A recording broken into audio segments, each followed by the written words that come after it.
আসসালামু আলাইকুম প্রিয় ভিউয়ার, সকাল সকাল একটা লাল চা তিল দিয়ে খেয়ে নিচ্ছি আর আপনাদের সঙ্গে শেয়ার করছি। দেখুন, একটা রাস্তার পাশে ছোট টং দোকানে বসে সকালবেলা রং চা খাইতাছি, তিল দিয়ে বানানো। এই তো সকালবেলা রাস্তায় বের হয়ে গেছি, তো বের হয়ে দেখি কত কিছু ঘটে গেল আমার সাথে। এই যে দেখুন, আমার মায়ের মতো রাস্তায় বসে কাঁথা নকশি সেলাই করছে, কত গল্প গুজব করছে। এক একটা কাঁথা বানাতে তাদের কত সময় যায়। মাকে দেখতাম ছোটোবেলায় এইভাবে বানাতো, আজও এখনও এই ঐতিহ্য ধরে রেখেছে আমাদের অন্য মা বোনরা। তো রাস্তার পাশে এইভাবে বুনছে, আমি একটু আবার দেখে ভিডিও করে নিলাম, আপনাদের সঙ্গেও শেয়ার করলাম। আসলে পুরানো ঐতিহ্য পুরানো, এর তুলনা হয় না, এর ভালোবাসার শেষ হয় না। এগুলো বানাতে অনেক গল্প, সুখ, দুঃখ এক একটা সেলাইয়ের মাঝে রয়ে গেছে। সব নারীরা বসে এরকম বানায়, আর এগুলো এখন ম্যাক্সিমাম স্কুল কলেজ গেটে বসে মায়েরা করে। ওই যে দেখেন, আমাদের ছোট্ট ছোট্ট কোমলমতি শিশুরা এইচএসসি পরীক্ষা দেওয়ার জন্য লাইন ধরে ঢুকতেছে কলেজে। আমিও গিয়েছিলাম একটা কাজে, তো একটু ফুটেজ নিলাম। আর আমার এক আত্মীয় পরীক্ষাও দিছে, দেখা হয়ে গেল, তো শুভেচ্ছা বিনিময় হইল। দোয়া করি ওরা আগামী প্রজন্মের মন্ত্রী মিনিস্টার হয়ে ভালো মন মানসিকতা হয়ে তৈরি হোক, যে যেই পেশায় যাক না কেন, এক কথায় ভালো যেন হয়, সেই দোয়া আমার পক্ষ থেকে ছেলে মেয়ে সবার জন্য। হালকা 2-1 ফোঁট বৃষ্টি পড়ছে, নির্জন একটা কার্যালয়ে ঢুকে গেছি, দেখি যে কোনো লোকজন নেই, বৃষ্টি হালকা পড়তেছে, তাই তড়িঘড়ি করে এখানে একটু আশ্রয় নিয়েছিলাম। তো ধীর গতিতে এখানেও ভরে যাবে লোকজন, যেহেতু যদি বৃষ্টির চাপটা বেশি আকারে হয়। তো শহরে এরকম কোলাহলের ভিতরেও নিরিবিলি স্থান থাকে, কি ভালো লাগে, সবাই আশ্রয় নিয়ে বসতে পারে। এভাবে লাইন বেঁধে বসে আছে।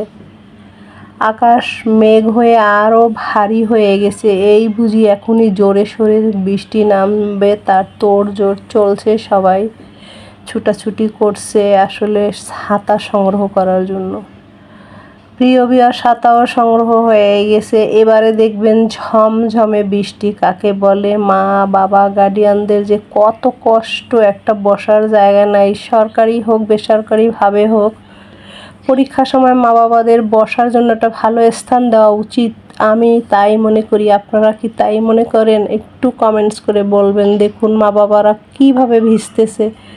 সন্তান মানুষ করার পিছিয়ে অনেক ত্যাগ করতে হয়, তার বিনিময়ে আমরা কিছুই চাই না, শুধু ভালোভাবে ওরা থাকবে, মানুষ হবে, আর আমরা ওদের নিয়ে গর্ব করতে পারবো। শেষ বয়সে ওরা আমাদের লাঠি, আর কি। আর দেশের ভবিষ্যৎ। সবাই যে যার জায়গার থেকে যে পজিশনে যাক না কেন, এই দোয়াই আমি করি, আর কিছু বলার নেই। তো দেখতে দেখতে এরকম বেজে গেছে সময় ছুটির বা পরীক্ষা শেষের অংশ।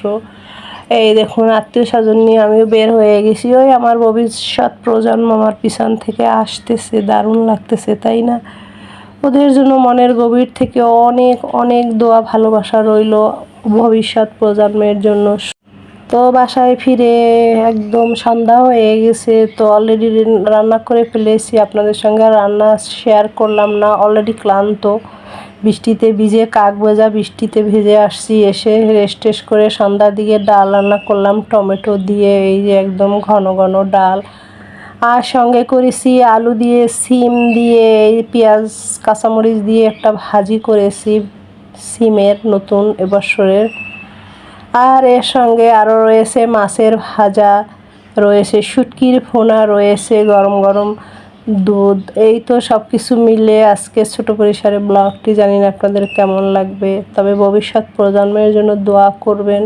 কে কী মনে করছেন জানি না, ওরা ভালো থাকবে এই প্রত্যাশা আমার পক্ষ থেকে। আর মা বাবা ফ্যামিলির জন্য স্কুল কলেজ গেটে এভাবে একটু বসার জায়গা থাকলে, বৃষ্টি কাক ভেজা রোদ এগুলো লাগতো না মা বাবা ফ্যামিলিদের, আর কি। প্রিয় ভিউয়ার্স, তো ভালো থাকবেন, সুস্থ থাকবেন, নিরাপদে থাকবেন, কেমন? আল্লাহ হাফেজ।